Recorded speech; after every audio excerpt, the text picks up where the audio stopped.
Seulement on baisse, mais en plus on fait payer. Voilà la vérité qui vous fait chier. Non seulement on baisse, mais en plus on fait payer. Voilà la vérité qui vous fait chier.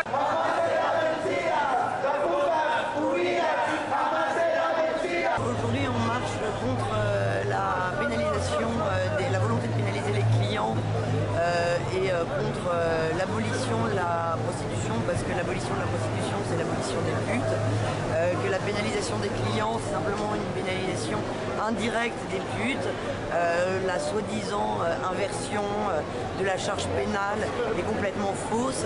On sait très bien que de toute façon, c'est les putes qui vont être chassées, que si elles n'ont plus de clients, elles pourront plus travailler. Non, non, non à la pénalisation. Non, non, non à la répression. Donnons plus de liberté. Laissez-nous travailler. Liberté, liberté, liberté. D'una nouvelle société égale en droit. Droit à choisir. Droit à una justice sociale. Droit à una couverture sociale qui correspond à notre demande revendicative de légitimer le travail sexuel autonome. Plus de liberté pour les personnes qui choisissent d'être travailleurs de sexe. Plus de protection à tous les travailleurs de sexe ou voie de boulot.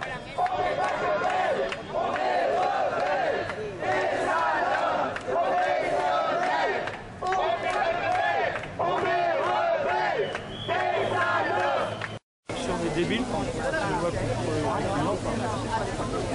ils vont se passer qu'il faudra comment baisser la prostitution parce que au contraire ça les éloigne de plus en plus, ils vont être en plus en précarité, ils vont devoir se cacher, pire encore. On paye des impôts,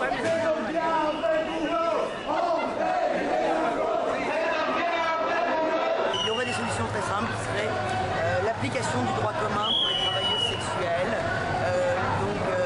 abrogation du racolage public, abrogation du proxénétisme de soutien et simplement, parce que toutes les autres catégories d'un point de vue professionnel existent, elles payent déjà des impôts dans la catégorie des professions indépendantes, elles payent déjà des charges dans la catégorie des professions indépendantes et donc il faudrait simplement que le proxénétisme de soutien soit abrogé pour qu'elles puissent travailler en commun éventuellement au sein de coopératives ou de cabinets comme c'est souvent le cas pour les professions libérales. Donc c'est simplement application du droit commun et arrêter de dire que la France est abolitionniste, elle est prohibitionniste et la pénalisation des clients c'est prohibitionniste.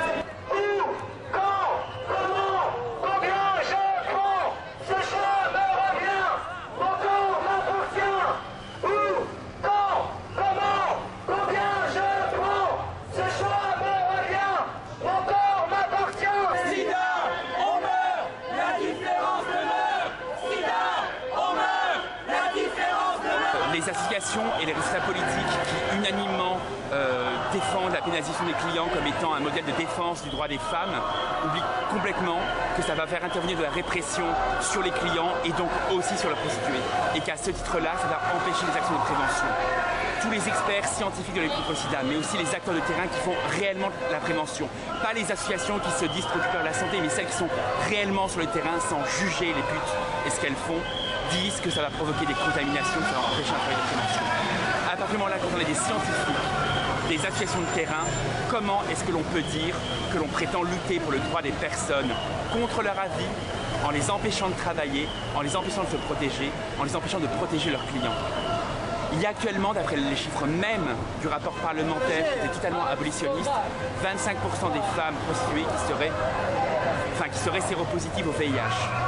Malgré ce chiffre totalement hallucinant, il n'y a aucune recommandation des parlementaires pour lutter efficacement contre le VIH. Leur première préoccupation, c'est de faire passer une loi qui va empêcher du travail de terrain là-dessus. Et à ce titre-là, il faut très clairement le dire.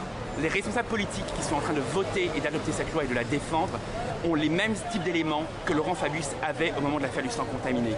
À ce titre-là, s'ils font passer cette loi en sachant pertinemment que ça va provoquer des contaminations, ils seront responsables et coupables des contaminations à venir et des morts à venir. Visiblement, pour le Parti socialiste, un scandale sanitaire palestinien, ça ne suffit pas, il leur en faut plus.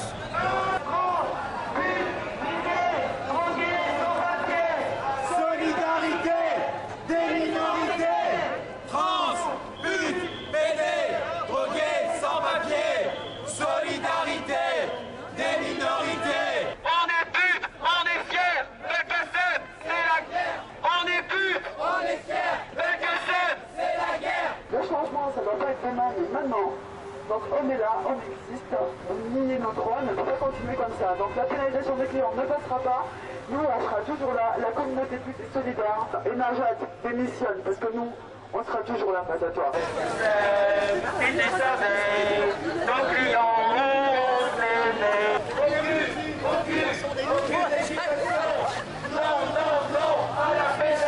Par rapport à la pénalisation des clients, il y a une position qui a été actée par une rencontre nationale féministe du NPA et qui a été confirmée par la direction du NPA, qui est de s'opposer à la pénalisation des clients et de manière générale de s'opposer aux politiques répressives.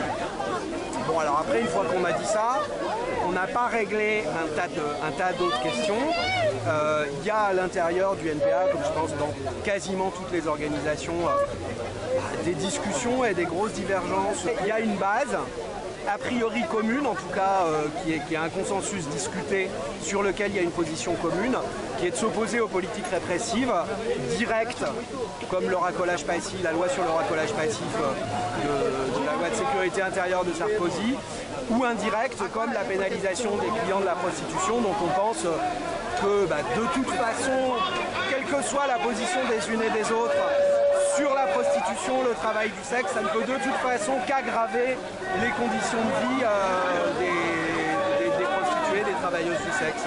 Envoyez la police, ce n'est pas du féminisme. Envoyez la police, ce n'est pas du féminisme. Envoyez la police, ce n'est pas du féminisme. Envoyez la police, ce n'est pas du féminisme. Nous sommes des êtres humains, nous sommes des femmes libres et des femmes féministes. Nous respectons les droits de l'homme, nous respectons la démocratie. Et qui nous respecte à nous, victimes d'une vision de société hypocrite qui pour des milliers d'années consomme des marchés clandestins de la prostitution. C'est important de montrer qu'il y a une autre voix qui peut s'exprimer, que les positions un peu abstraites et morales qu'on entend partout, y compris dans toute une partie du mouvement féministe et dans toute une partie des mouvements sur l'émancipation. Voilà. Et moi je pense que militer pour l'émancipation, c'est d'abord être aux côtés des gens et entendre leur voix. C'est partir des luttes des premières concernées, et donc là, ici, des luttes des travailleurs et des travailleuses du sexe. On prend les statistiques d'agression, des crimes de haine, ils sont tous classés, ils sont répondus à la mémoire d'Isabelle, transsexuelle brésilienne, assassinée au bois de Boulogne, la nuit del 5 d'octubre 2005, appel classé. Vivian, transexual tahitiana, disparó una bomba del 2007, au bois de Boulogne, chez me trouvé. Antonella, transsexuelle équatoriale, trouvée morte le dimanche matin, 9 mai 2009. Moi, je demande plus de liberté pour être travailleur de sexe, plus de droits, plus de couverture sociale pour les travailleurs de sexe, pas de répression.